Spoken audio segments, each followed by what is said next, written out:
Good morning to all of you. चलो फिर से पुराना नेक्स्ट टॉपिक स्टार्ट करते हैं कंक्रीट टेक्नोलॉजी का। तो जो नेक्स्ट लेक्चर में मैंने डिस्कस किया था ना, वो था टाइप्स ऑफ सीमेंट। तो विदाउट टाइम वेस्टेज हम लोग मतलब आगे का टॉपिक क्लियर करते रहेंगे। ऐसा नहीं टाइम वेस्ट करते रहेंगे और कोई मतलब तो नहीं बनता है इसलिए मैं थोड़ा, क्योंकि टॉपिक ये लंबा है, ये जो चैप्टर है लेंथी है, काफी यूजफुल भी है, इसलिए मैं बहुत धीरे धीरे चल रहा हूँ ताकि आपको कंसेप्ट समझ में आना चाहिए। इसका हर जगह यूज है। इस जो यूनिक इंग्रेडिएंट्स ऑफ कंक्रीट है ना, इसका पूरा सीमेंट कंक्रीट बहुत ही इंपॉर्टेंट है। इसके अगर आपने पढ़ लिया ना अगर अच्छे से, तो पीछे बहुत सारी जो कंसेप्ट है आपकी ना, वो इजिली क्लियर होती जाएगी, कोई डाउट कहीं नहीं आएगा। इसलिए मैं इसको काफी समय ले रहा हूँ इसके लिए। देखिए, टेस्ट ऑफ सीमेंट में टेस्ट में एक फील्ड टेस्ट होती है, एक लैब टेस्ट होती है। तो लैब टेस्ट जो है ना, लैब टेस्ट को लैब में परफॉर्म की जाती है तो क्लियरली समझ में आएगी। यहाँ पे आपको थ्योरेटिकली बता दूंगा, तो थ्योरी कभी दिमाग में रहती नहीं है, क्योंकि फील्ड जो प्रैक्टिकली वर्क होता है ना, वो हमेशा याद रहता है। ये थ्योरेटिकली है तो थोड़ी बहुत थ्योरेटिकली बता देंगे। जब प्रैक्टिकल होगा ना, तो आपको प्रैक्टिकल करवा दूंगा, वो भी सही हो जाएगा। तो क्या करते हैं यहाँ पे फील्ड टेस्ट पे। पहला फील्ड टेस्ट क्या है? The colour of your cement, the colour of pure cement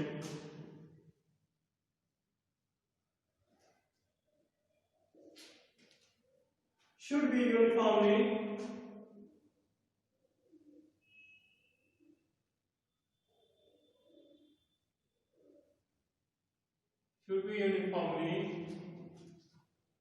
grayish gray.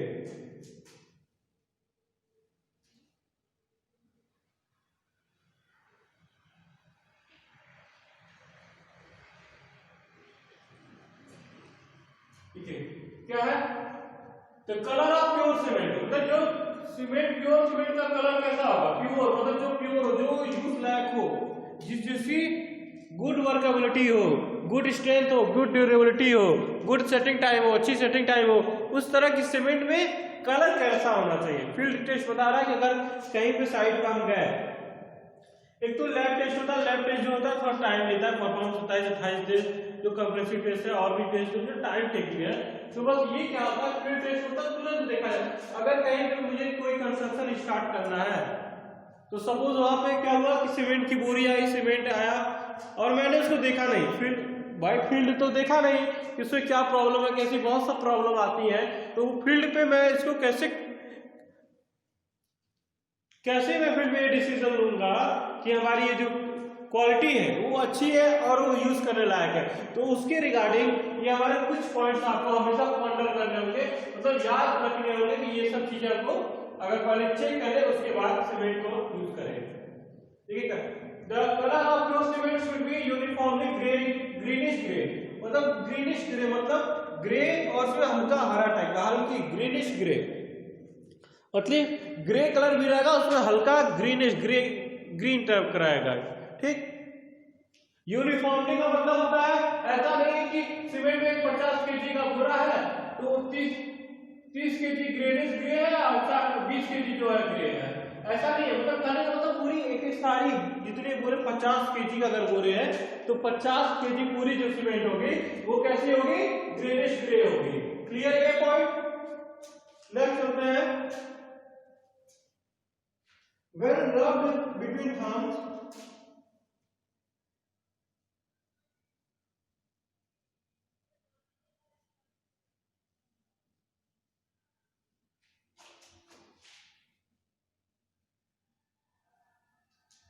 when rubbed with thumbs, it should feel smooth।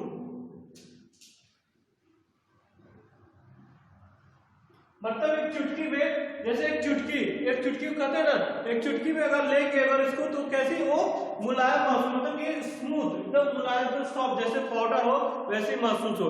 ऐसे नहीं कि उसमें जो ग्राइंडिंग जो इंग्रेडिएंट है क्लिंकर का हो सकता है कि जो अच्छे से ग्राइंडिंग पिसाई ना हुई हो, उसको जो जो साइज होते हैं पार्टिकल साइज वो बड़े हो तो क्या होगा, रफली टाइप के होंगे। अगर पाउडर फॉर्म में तो पाउडर एकदम स्मूथ रहता है, तो मतलब ये क्या करे, वेल रब्ड बिटवीन थंब, तो मतलब एक अंगूठे के बीच में अगर इसको रगड़ेंगे तो कैसे महसूस होना चाहिए, ये स्मूथ महसूस होना चाहिए। थर्ड क्या है, थर्ड पॉइंट क्या है, small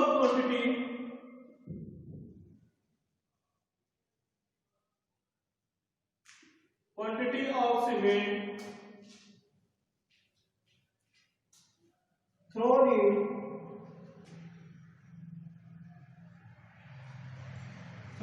in bucket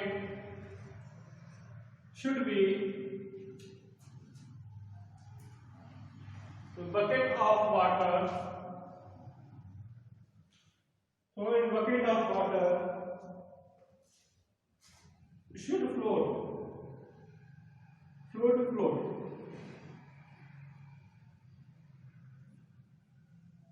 small quantity कम मात्रा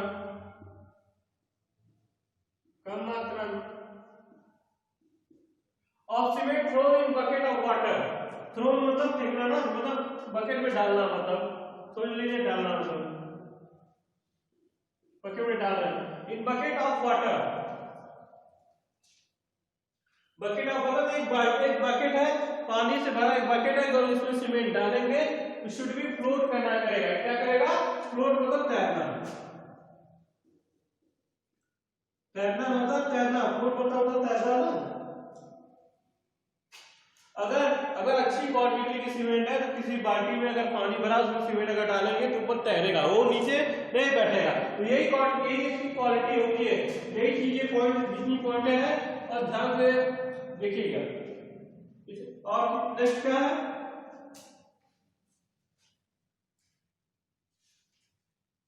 it should not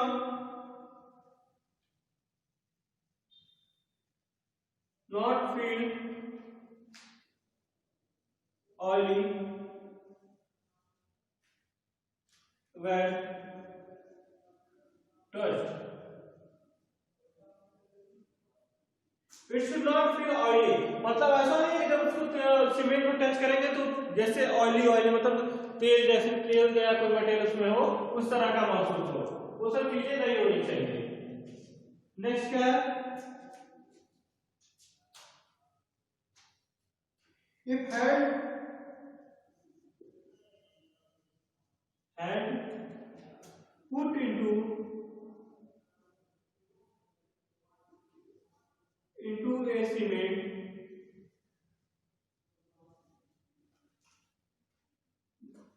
bag, it should feel cool.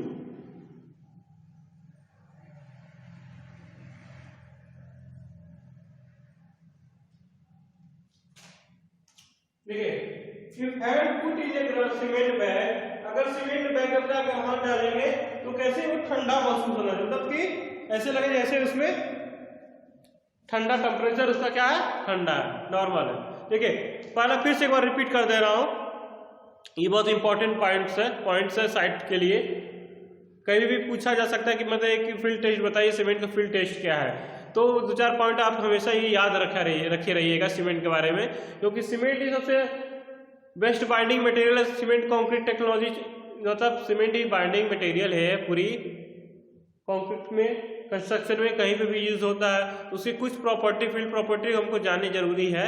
तो देखिए बता रहे, पहला the colour of pure cement should be uniform greyish colour, मतलब कि पूरी जो कलर कैसा होना चाहिए, यूनिफॉर्मली ग्रेइश कलर, मतलब कि पूरा जो रहेगा बैग का जितना सीमेंट रहेगा, बैग में रहेगा कुछ भी रहे, किसी चीज में स्टोर किया है, वो पूरा जो कलर रहेगा उसका ग्रेइश ग्रे होगा। सेकंड क्या है,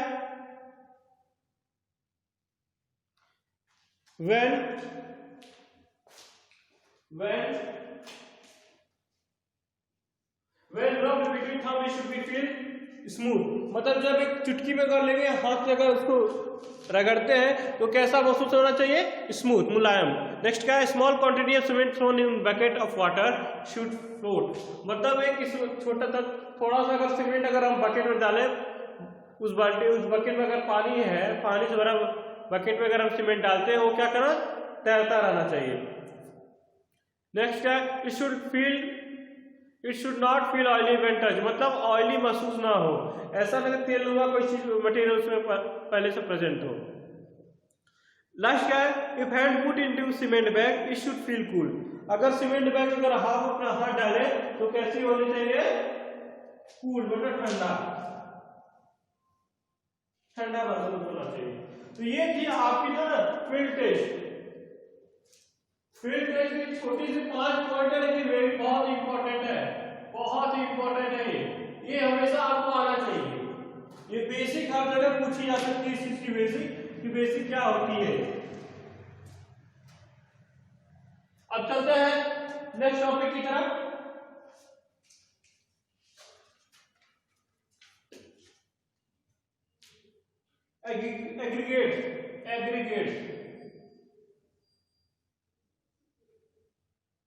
एग्रीगेट पहले ही बताया था, कोर्स एग्रीगेट, फाइन एग्रीगेट, बाकी चीजों तो पहले ही स्टार्टिंग बिल्डिंग मटेरियल में भी बताया मैंने, और कंक्रीट टेक्नोलॉजी में भी बेसिकली तो बताया एग्रीगेट क्या होता है। एक डिफरेंशियल थोड़ी सी कुछ इसके लिए इसके रिगार्डिंग शॉर्ट नोट्स दे रहा हूं। Aggregate provides better strength,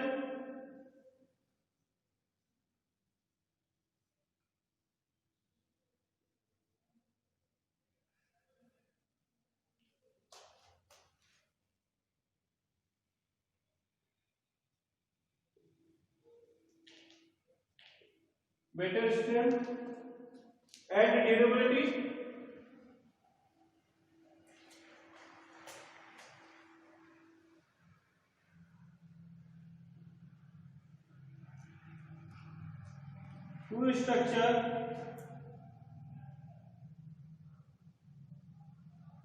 to structure made out of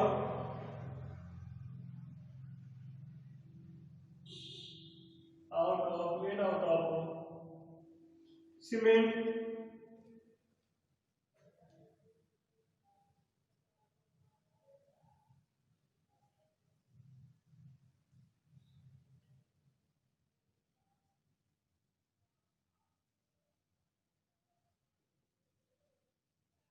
ठीक। एग्रीगेट क्या करता है, provide better strength and durability to the structure. इतना ही बस जान लीजिएगा, बता रहा हूं, लिख लीजिए पूरा, बस पॉइंट पूरा मैं समझा रहा हूं। Aggregate provides a better strength and durability, better strength कहता है मजबूती होती है ना, मजबूती होती है स्ट्रेंथ मतलब, ड्यूरेबिलिटी मतलब अधिक, ड्यूरेबिलिटी मतलब क्या, अधिक समय तक चलने वाला, लॉन्ग लास्टिंग होता है ना। देखिए ये जो एग्रीगेट होती है, एग्रीगेट ऐसी होती है, कई तरह की शेप होती है। एक मैं आपने बताया जब गिट्टी, एग्रीगेट मतलब गिट्टी, देखेंगे गिट्टी क्या करती है, सीमेंट जो सोच लीजिए, सीमेंट क्या करता है, सीमेंट तो बाइंडिंग मटेरियल उसको बांधता है बालू से, और गिट्टी से मिलकर के बांधता बाइंडिंग मटेरियल। लेकिन ये एग्रीगेट क्या होता है, एग्रीगेट जो होता है ये कंप्रेसिव स्ट्रेंथ बढ़ाता है, कंप्रेसिव स्ट्रेंथ जो होता है बढ़ाता है, इंक्रीज करता है। मतलब कि जो गिट्टी या पत्थर जो होती है, ये जो स्टोन होते हैं ना, रॉक्स होते हैं, स्टोन से रॉक्स वो क्या करते हैं, उसको ग्राइंडिंग करके, पीस करके, टुकड़े करके, जैसे साइज को नीडेड होती जरूरत होती है उस साइज को हम लोग पीस पे पिसाई करते हैं, ग्राइंडिंग करते हैं, उसका उस साइज सबसे मिलती है।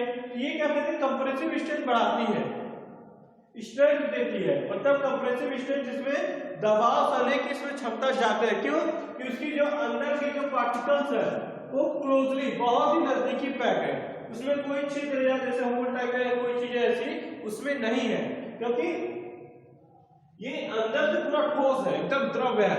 कोई भी सॉलिड या द्रव्य जो पार्टिकल्स है या सब मटेरियल्स है, अगर उसको आप दबा के कंप्रेस करेंगे, दबाव देंगे तो आसानी से नहीं दबता। जैसे लोहा ही समझ लीजिए, तो चाहे पत्थर ही, स्टोन ही समझ लीजिए, रॉक समझ लीजिए, तो वही चीज है ना, जब इसकी खुद की अगर मजबूती अगर आएगी तब तो ये पूरा स्ट्रक्चर को स्ट्रेंथ देगा ना, कंप्रेशन बढ़ाएगा ना। अगर इसकी मजबूती वीकनेस कम रहेगी स्ट्रेंथ कैसे देगा, तो वही कंडीशन है यहाँ पे। तो ये एग्रीगेट का मेन रोल है, क्या करता है वो कंप्रेसिव स्ट्रेंथ देता है, वो स्ट्रेंथ देता है। अगर सोच लीजिए सीमेंट मोटार से दीवार की प्लास्टर की गई है, जैसे सीमेंट और सैंड की मोटार बनता है, तो क्या करते हैं इसकी मजबूती नहीं होती है। बट इसी में अगर एग्रीगेट मिला देते, गिट्टी मिला देते, तो इसकी जो मजबूती कई गुना बढ़ जाती है। तो इसीलिए एग्रीगेट को मिलाते हैं ताकि उसकी जो स्ट्रेंथ हो वो बढ़ जाए। यही एग्रीगेट का रोल रहता है कंक्रीट में अपने।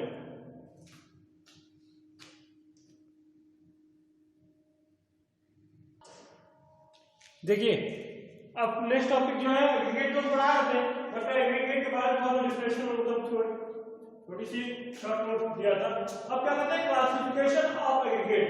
एग्रीगेट को भी कई पार्ट में बांटा गया है, उसके शेप के स्ट्रेंथ से, आकार के हिसाब से, आकार की मजबूती से हिसाब से और उत्पत्ति के हिसाब से उसको क्या गया कई लेवल में विभाजन किया गया। पहले क्या है क्लासिफिकेशन अकॉर्डिंग टू जियोलॉजिकल ऑर्जिन, मतलब उत्पत्ति, मतलब उसकी उत्पत्ति कैसे हुई वो भी चीजें हमको जानना जरूरी ना। एग्रीगेट जब जान जाए एक मटेरियल तो उसके बारे में हर चीज जानना जरूरी है, क्योंकि जब पूरी उसकी क्वालिटी जानेंगे ना, पूरी इंफॉर्मेशन रहेगा, तब तो हमसे अगर कोई कहीं पूछेगा या फिर कहीं एग्जाम में आएगा या कोई भी चीजें है तो हमारे पास बेसिक नॉलेज होनी जरूरी है।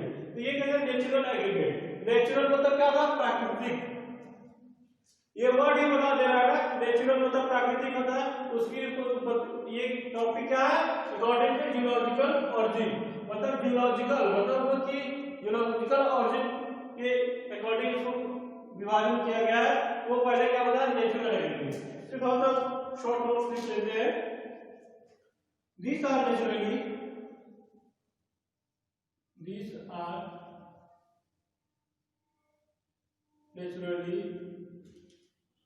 occurring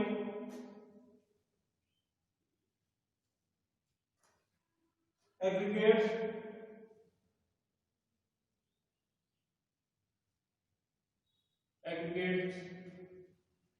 obtained from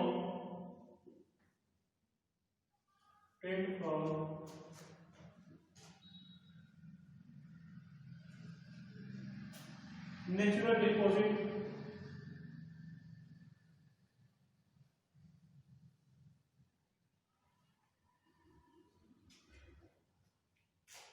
of sand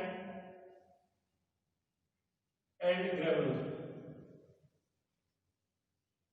देखिए आपने सुना कि ये पत्थर ये स्टोन से एग्रीगेट उत्पत्ति कैसे होती है।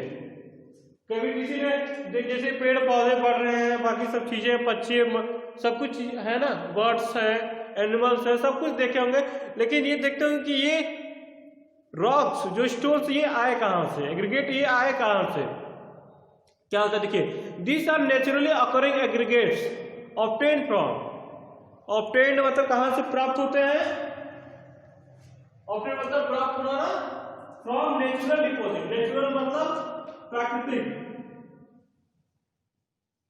प्राकृतिक ना, of sand and gravel. Deposit मतलब इकट्ठा, इकट्ठा होना। आप सोच लीजिए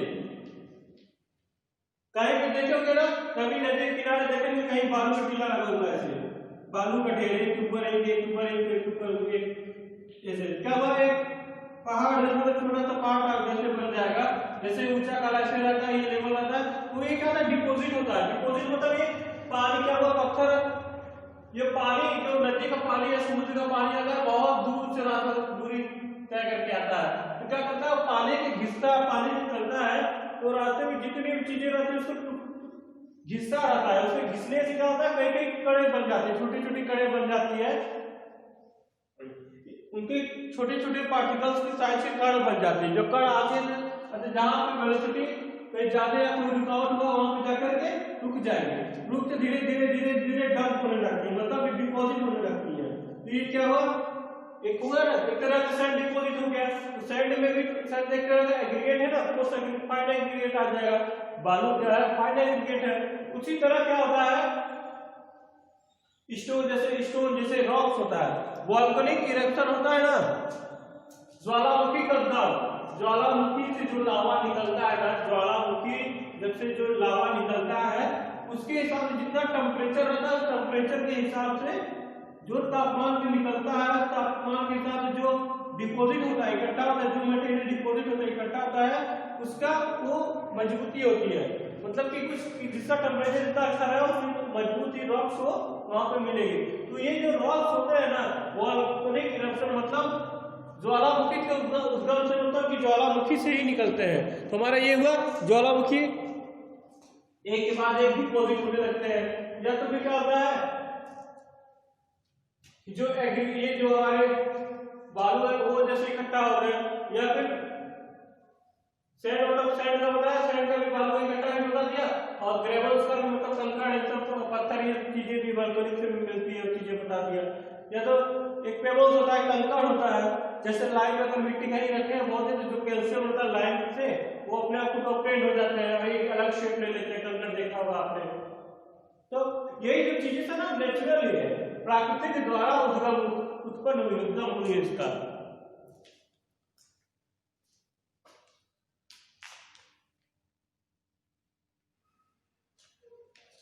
नेक्स्ट है आर्टिफिशियल। आर्टिफिशियल के अंदर मानव निर्मित होता है ना, आर्टिफिशियल मानव निर्मित। These are artificially manufactured aggregate. These are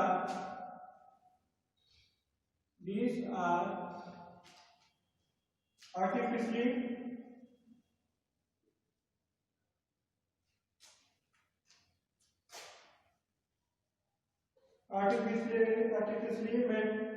manufactured aggregate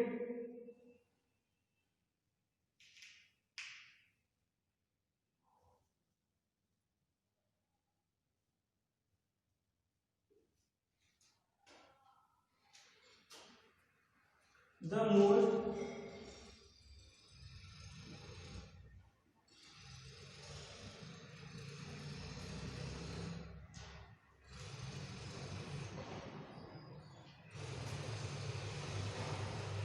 widely used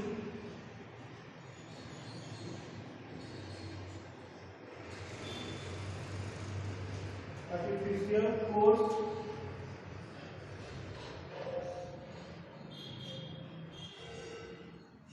aggregate are clean,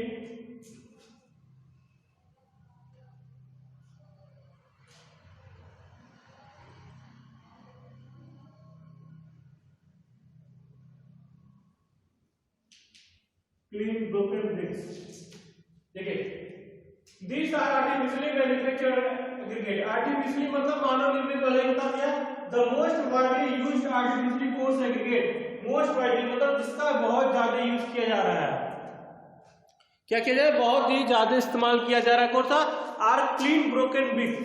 clean मतलब साफ सुथरा ब्रिक्स, ऐसे नहीं कि मिट्टी से मिट्टी धूल गर्दा या तेल है ऐसी कोई चीज लगा रहा हो उसमें।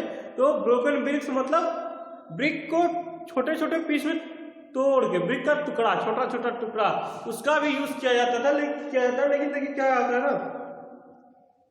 एक ब्रिक की, ईंट की मजबूती और पत्थर की मजबूती में बहुत फर्क पड़ता है ना। पत्थर क्या होता है, बहुत स्ट्रांग होता है। स्ट्रांग क्यों होता है?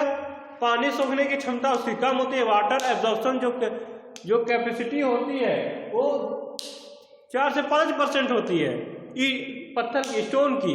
और जो ईंट की होती है वो अगर बहुत अच्छा अगर ब्रिक है तो वो 20% तक पानी ऑब्जर्व करेगा। 20% तक अगर पानी अगर ऑब्जर्व कर रहा है उसकी मतलब उसकी स्ट्रेंथ उतनी अच्छी नहीं रहेगी वो। और जो हमारी ये जो स्टोन्स है ना उसकी वाटर एब्जॉर्प्शन कैपेसिटी बहुत अच्छी कम है, और जो कंप्रेशन पावर और strength as compare to brick बहुत ज़्यादा है। तो और ब्रिक्स में क्या होता है, नमी ज़्यादा होता है। आपने देखा जहाँ अगर ईंट का इस्तेमाल होता है ना उसमें नमी ज़्यादा आ जाती है, तो कंडीशन क्या होती है, वो नमी धीरे धीरे उसको खराब कर देती है किसी चीज़ को। जहाँ पे भी अगर कंस्ट्रक्शन में सीमेंट हो, चाहे वहाँ पे स्टील हो, चाहे कंक्रीट हो, कोई चीज़ अगर जहाँ पर अगर पानी आने लगे, पानी इकट्ठा होने लगा किसी भी कंस्ट्रक्शन पे, तो उसकी स्ट्रेंथ धीरे धीरे रिड्यूस होने लगती है, कम होने लगती है। तो यही वजह है कि जो उसकी मतलब कि यूज तो किया जाता है सबसे ज़्यादा ब्रिक, लेकिन अब क्या आ रहा है, धीरे धीरे ब्रिक की जगह स्टोन का यूज किया जा रहा है, क्योंकि उसकी कंप्रेसिव स्ट्रेंथ बहुत ज़्यादा है, लॉन्ग लास्टिंग ड्यूरेबिलिटी भी अच्छी है, उसमें स्टोन में किसी तरह का नोना लगना या नमी ऐसी चीज़ें उसमें नहीं आती है, बाकी इसमें ज़्यादा आ जाती है। तो ये एक आर्टिफिशियली बताया था कि मतलब सबसे ज्यादा तो ये नेचुरल यूज होता है, तो एक आर्टिफिशियल में बता रहा आर्टिफिशियल में सबसे ज्यादा कौन सा यूज होता है, ये कंडीशन ये बता रहा है। बट ये कंडीशन जो है हर जगह सेटिस्फाई करता है, चाहे लोड हो, चाहे लॉन्ग लास्टिंग हो, चाहे ड्यूरेबिलिटी के लिए हो, किसी भी पर्पस के लिए जो हमारी है नेचुरल एग्रीगेट हमेशा काम आता है। तो ये हमारी जो ना ऑरिजिनेशन जो उत्पत्ति जो होती है ना उसके अकॉर्डिंग मैंने बता दिया है। जो second classification according to size, जो अब नेक्स्ट लेक्चर में जो नेक्स्ट क्लासिफिकेशन बताऊंगा उस वो क्लासिफिकेशन है किसके अकॉर्डिंग, साइज के, मतलब कौन से साइज में कैसा है, साइज के हिसाब से जो विभाजन हुआ है वो बताऊंगा। ठीक है, फिलहाल इस लेक्चर के लिए इतना है। Thank you.